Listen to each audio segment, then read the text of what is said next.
Who are you listening to? There's a question I'm asking you right now. You're listening to me right now, but I'm asking you a question right at the start of this video. Who are you listening to? There is this, it's one of my biggest frustrations, and it's been one of my biggest challenges in where things haven't gone well for me. Who are you listening to? What am I on about? There is this old thing that we all talk about, this old phrase that you got two ears and one mouth. You know, you should be listening more than you're speaking, and all that. I get it. You have got to listen. You have got to take in information. You have got to take advice. Listen, that goes without saying from being a child, growing up, whatever.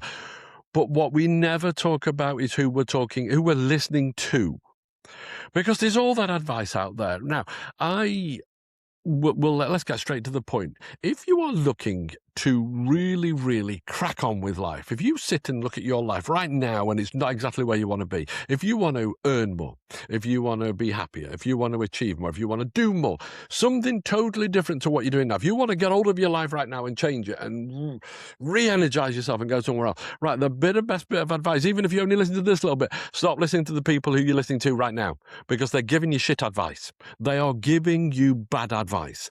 And I'm going to really crack into this. One of the places you really stop taking advice is with family. Now, I know you love your family and you care for your family, and we've got to look after our family, and we've got to be nice, and we've got to enjoy and whatever. But unless there is somebody who is in your close family who is doing exactly what you want to do in life, who is succeeding at the absolute top level in what you want out of life, unless they are doing that, stop listening to them. Because what advice are they giving you? They're giving you opinion, not advice. Family are brilliant at hiding opinion in advice. It's not advice, it's just opinion.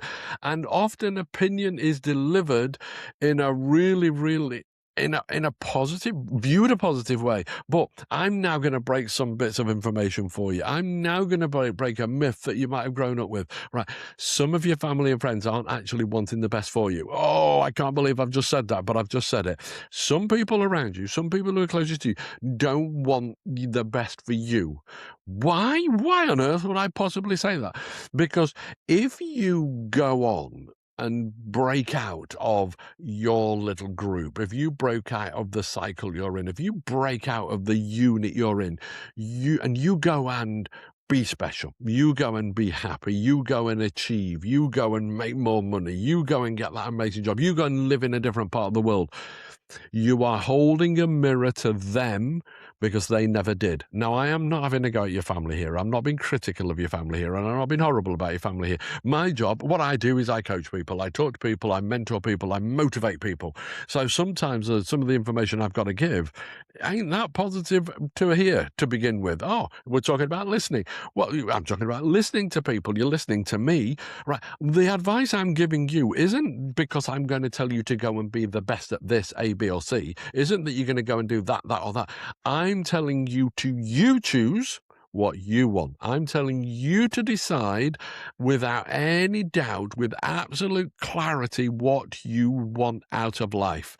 That's work, that's financial, that's relationships, that's happiness, that's health, fitness, all the key foundations of your life. I'm going to ask you to ask yourself. That's where you take that first bit of information in. Ask yourself, what do you really want? Forget what your teacher told you. Forget what your parents told you. Forget what the lad down to the pub told you. Forget what your best mate told you. Forget what your mum told you. Forget what and certainly always ignore Auntie Mary, because she's the best with opinion and very little advice. Just ignore everything. Write down what you want, what you truly want not in here, in your heart. Can you really? Now, you're not going to do that overnight. You're not going to do that within 10 seconds. You're not going to do that within 5 minutes. It's going to take you time, because there are moments where you'll think you want this and you want that, but you don't really want this. Somebody will say, I want to be a footballer. And I'll question people. Well, you want to be a footballer? Okay, right. So you want to train 7 days a week. You want to have no social life because you are totally committed to football. You want to miss family holidays. You can't go to Sainsbury's without people harassing you. Oh, no, I don't want that. Well, no, you just want to be rich and famous. Lots of people want to be rich and famous, but actually I work with some rich and famous people. Guess what? They don't really want to be rich and famous anymore. Well, I withdraw that. They like the money. Everybody who's got money likes money. And people will say money will hurt you, money will do this. No, it won't. I've been in a situation where I've had lots of money, and I've been in situations where I've had no money. I'll choose the one to have money. No shame in admitting that whatsoever. Now, it's what you do with the money, but it's actually what you do with yourself. And you're back to advice again. You're back to listening again. Who are you listening to? Who are you taking advice from? Who are you taking guidance from? I think back to, and I'm on this mission now. It's about to publish book 4 and book 5. I had an English teacher. I'm not going to name him. There's no point in that. He was vile. He was a horrible little man. And he was my English teacher. And I wasn't very good at English. I'm not good at reading or writing. I have no idea if I'm dyslexic or not. I don't need to check it. I know I struggle with reading and writing. But I know if I concentrate, and I know if I focus, and I know if I take time and extra time to read and extra time to write, I get there. He told me I was going to come to nothing. I had a check not long ago. I don't think he's never published a book. I've published 4 now. Well, I will have published 4 now, 5 coming up. It'll be 6 by the end of this year. That's not bad for an idiot little boy who sits at the end of the class called Clifford, who the teacher just doesn't like because he won't listen. He won't play to his tune. That was me, because I wouldn't listen.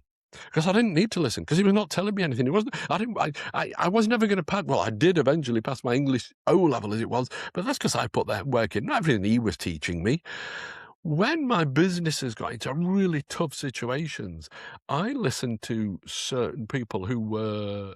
We're going to call them accountants. Now, I'm not swiping at all accountants. I've got some, because of what I did for many years, I've got some amazing friends who are accountants, some very clever guys and girls who were good accountants because they're commercial. But I spoke to a lot. I was around people who weren't that commercial. And the advice they gave me was awful, because they could only see the numbers as what they were. They could only see last week's numbers and last month's numbers. And when I told them it's going to get better, we're going to get there, they couldn't see it.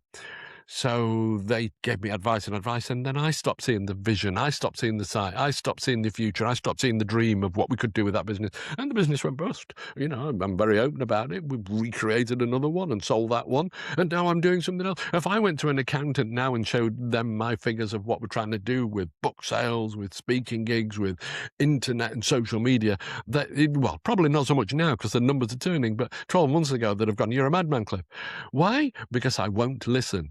So what I'm talking about here is, who are you listening to? Think about what you want out of life. Think about what you truly want. But then, before you set off on that journey, write down who you're going to talk to, but who you're going to listen to. Everybody will talk at you. Yeah, let it go. And people will give you all sorts of opinions. Not advice, it's opinions. But make sure you've got your goal absolutely locked in. Make sure you've got your vision locked in. Make sure you've got what you want out of life 100% locked in. You're going to have to do the work. You can't manifest on a sofa watching Netflix. You got to manifest, but then you got to get off the sofa and maybe get out and go for a walk and do that extra call and read that extra book and do that extra thing. But it's not about taking lots of advice in. You take the advice in, you have a listen. You think, does that fit with my goal? Is that person telling me what I want to be? Are they helping me get there? Are they giving me advice to get there? Or are they going to tell me I can't? Anybody who tells you they can't, just literally stop listening to them, unless it's a policeman or somebody like that, obviously, because they're telling you because of a reason. But in business, in life, in happiness, in goals, in all that thing, stop listening to people, especially if they tell you they can't. The best thing about somebody who tells you that you can't with your dreams and your goals in your life is that the best thing, the moment they tell you you can't, you've just saved yourself a lot of time. You never have to listen to them ever, ever, ever again. I built a business, and I was living an unauthentic dream, but I got there, but it all fell apart. I talk about this so openly with regards to mental health, whatever, but I'm now building something new, something so exciting, because I stopped listening to people, and I stopped worrying about what people might think of me on the internet, what people might think of me on TikTok, what people might think of me on YouTube. I stopped listening. There was a comment the other day about what's wrong with your nose, and I wrote a comment about it. It's a big nose. I've got a big nose, bro. He called me bro. So I've got a big nose, bro. Yeah, I've got a big nose. And if it makes you laugh, I've done something in life, because it's livened your day up, rather than just writing comments about myself. I don't listen. So my point is, and I'm rambling because I'm passionate about this, is something that I'm really, really passionate about. Who you listen to is really important. Take it on board, but don't just listen to every piece of advice, because it's not advice, it's opinion.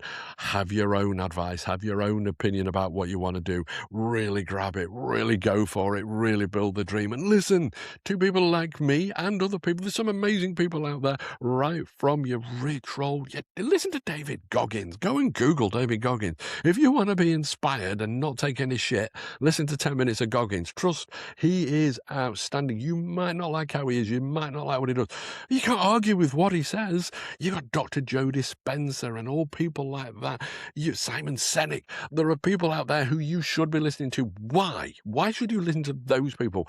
Because they are doing what they want to do. They are giving you advice that's genuine advice because they are living that advice. They're not just giving you advice and not living it. They're living it. They're doing it. They're showing it. They're talking it. They're proving it.